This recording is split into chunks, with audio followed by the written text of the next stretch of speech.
guys, welcome to Coach Dave Academy. This is Suellio Almeida. Today we're going to see my lap with the Porsche Cup at Zolder. We're going to see the entire lap and then we're going to talk about corner by corner.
Alright, so going into this very first corner, be as close as possible to the wall. My braking reference is actually that change of color in the wall. It's a little bit too far though. So what you can do here is you can use this orange painted part. I don't really like using it. It's so far away that for me, I end up getting a little bit more precision looking at that change of color. You can also use this last bit here of the these little flags or something, these little boards. This is more or less where I start braking right after the last one and then downshifting as quickly as possible to get some engine braking, but carefully turning in so you can aim for this little second layer of the curb here and then get back on power as soon as you hit it. As you can see, as soon as you hit, I get a little bit of on power just to make sure that the front is lifted and you stabilize the car and you get a better exit using all this green here. Then as close as possible to the white line and kind of late turn in, patient, and then get back on power, allow the car to go not all the way to the outside because you actually lose a tiny bit of time if you get some overshear. Sometimes you might end up doing a little bit of this first curve. The second one, definitely do not use that one. Then bring the car here. This is flat, flat, flat. No big deal. And then right here, I'm using this little access road as a braking reference. I'm actually braking a tiny bit before, but my peak pressure is right at the access road. Downshift to fourth. Turn in very patiently. Get a tiny bit of overshear here. Then get back on power to carry it all the way to the outside. Be careful with this dirt here.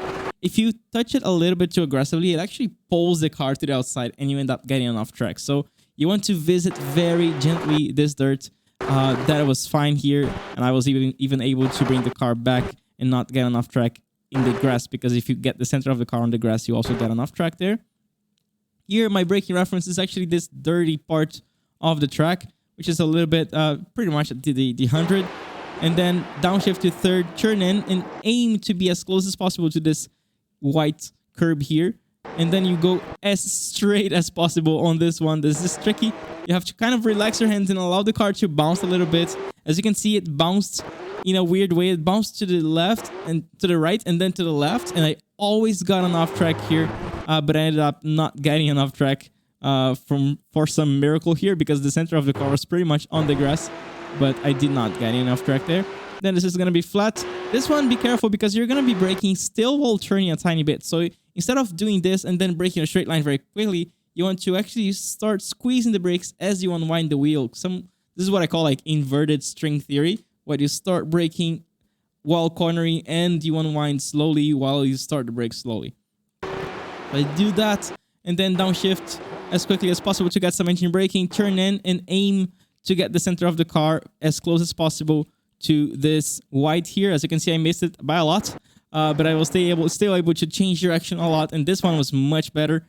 And then here, as soon as I change direction, I short shift to third to get some extra rotation, and then allow the car to go all the way to the outside. And then this is going to be flat but tricky. Car is a little bit light as soon as you hit that compression. After the compression, there's a little crest there. This one here, braking a little bit before the 100. Actually, it's more or less 130, 140, so it's not that close to the 100. But that's the only braking reference that we have there. And then downshift to second gear here, very patient turn in, and then kind of also patient on the throttle. But the modulation is patient, but the initial application is quite fast to at least 60, 65% to get that good launch from the corner. And then for this last corner here, I'm braking just after the 100 board, all the way to second gear, and trying to cut a tiny bit of this white part. You can see that the car bounces a tiny bit, and then you change direction. Same thing, just make sure you don't get the center of the car on the second layer, because that's an off track. So this is pretty much the limit. And then light hands allow the car to go all the way to the outside, touching just a tiny bit the dirt on the way back. And there you go. This is the lap. I hope you guys enjoyed this tutorial, and I will see you next week.